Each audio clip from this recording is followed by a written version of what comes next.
कोई अगर रीस हुए तो मारे हम काटो मारे हुए लोगों कहीं कुन बिगाड़ी हुए बोलने का मौका दिया आपने।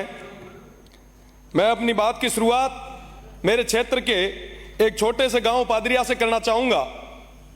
मैं उस गांव की बात कर रहा हूं जहां का हर दूसरा सदस्य आज के समय में फ्लोराइड पानी की वजह से दिव्यांग है।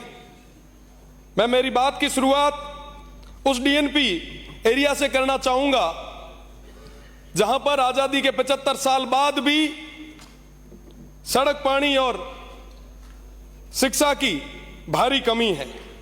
मैं मेरी बात की शुरुआत उन तमाम पशुपालकों को याद करते हुए करूंगा जिन्हें अभी तक किसी तरीके की कोई चिकित्सा सहायता नहीं मिली, पशुओं के इलाज की कोई व्यवस्था नहीं हुई।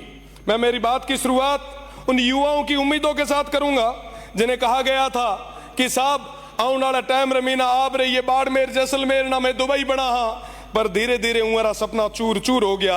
आज न तारीख रमीना उहा ना कोई तरीके रोजगार कौन बने। हमारी बात री शुरुआत उहा तमाम किसान भाइया ना याद करते हुए करी। प्लीज प्लीज हिंदी में बोलिए। बिल्कुल बिल्कुल फूल सिंह साहब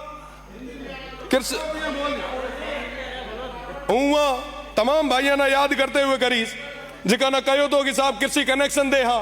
आज भी वो भाई प्लीज हिंदी में बोलिए। आज भी वो भाई आपका भाषण नोट होगा। आज भी आपका भाषण नोट होगा। जो हमारे यहाँ पर नोट नहीं होगा तो क्या काम आएगा आपका भाई। हिंदी में बोलोगे तो आपका एंट्री हो जाएगी। बिल्कुल बिल्कुल। आज भी हमारे वो किसान भाई हाथ में पर्चियां लेके घूम रहे। पिछली सरकार ने तो कुछ नहीं दिया जिसकी वजह से वो इस तरफ बैठे हैं। पर मेरा निवेदन मेरे तमाम भाइयों से, समस्त मंत्रीगणों से कि साहब उन किसानों की आवाज को सुनो। बिजली की वजह से वो इस स्तर पर परेशान है कि वो आत्महत्या करने के कगार पे आ गए।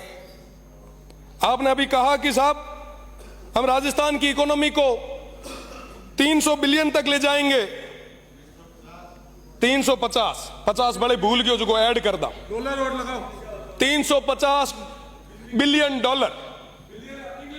मैंने समझ में को नहीं आया कि साहब आप 350 बिलियन की बात तो करो पर सीमांत क्षेत्र था छोड़ दियो। आप बात करो प्लीज 350 बिलियन रही सदस्य आपका पर आपने रिकॉर्ड में लेना है या क्या करना है? रिकॉर्ड में लेने के लिए प्लीज सदस्य प्लीज आप रिकॉर्ड में करने के लिए हिंदी में बोलोगे तो आपका हर लफ्ज नोट हो जाएगा।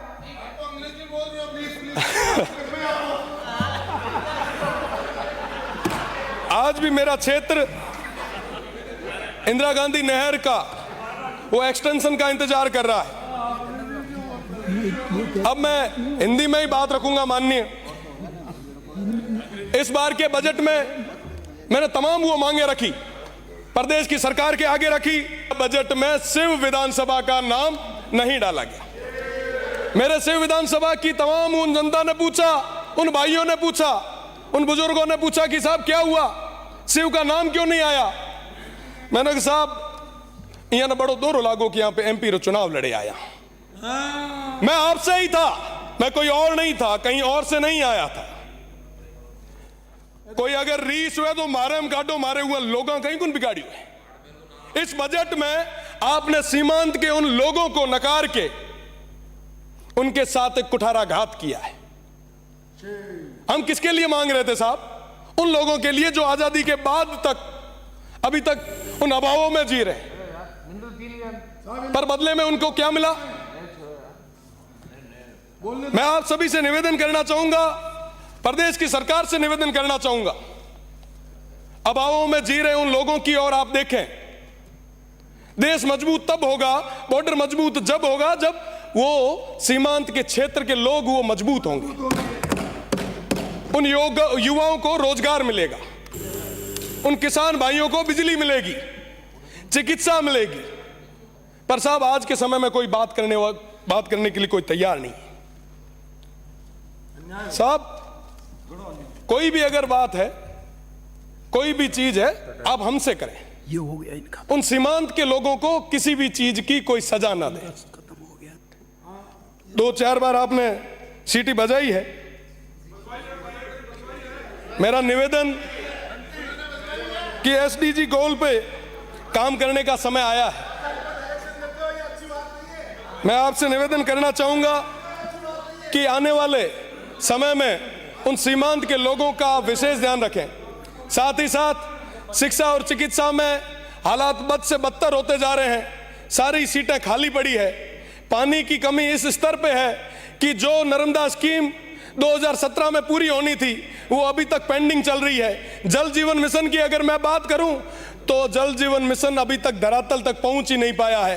काम आधा अधूरा है, कोई मॉनिटरिंग किसी स्तर की नहीं है। भ्रष्टाचार की अगर मैं बात करूं तो गडरा ब्लॉक की अगर मैं बात करूं, सिर्फ एक गडरा ब्लॉक जो सीमांत का आखिरी ब्लॉक है, वहां पे डिस्कॉम में अय्यन जयन से लेके नीचे स्टोर कीपर तक सब भ्रष्टाचार में लिप्त है। कोई सुनने वाला नहीं है। किसान आज खून के आंसू रो रहा है। मेरा निवेदन है कि उस गडरा ब्लॉक में जो कहीं ना कहीं सीमांत क्षेत्र पे है वहां पे एक बस स्टैंड की जरूरत थी। मैंने कई बार आपकी सरकार से निवेदन किया कि वो देश का आखिरी बस स्टैंड है, आप बनवाएं। छोटी छोटी चीजें हमारे वो जो लोग हैं वो मांग रहे थे, पर आप वर्तमान के इस बजट में दे नहीं पाए। मुझे लगता है साहब कि ये हमारे लिए निराशाजनक बजट रहा। मैं कहना चाहूंगा हमारे लोग काफी परेशान हैं। उन्होंने कहा कि उस क्षेत्र में जाके, उस सदन में जाके कहिएगा जरूर। एक लाइन जो मैं विद्यार्थी परिषद में आता हुआ टाइम कहा करता कि कदम कदम पर लड़े थे तुमसे, कदम कदम पर लड़ेंगे तुमसे, दम है कितना दमन में तेरे, देख लिया है देखेंगे। वो तमाम लोग आज भी तैयार है। मेरा निवेदन रहेगा कि सड़क से सदन तक की इस लड़ाई को आगे ना बढ़ाएं। उन तमाम हमारे सीमांत की लोगों की आवाज को सुने, आप सुविधाएं दिलाएं। बहुत बहुत धन्यवाद।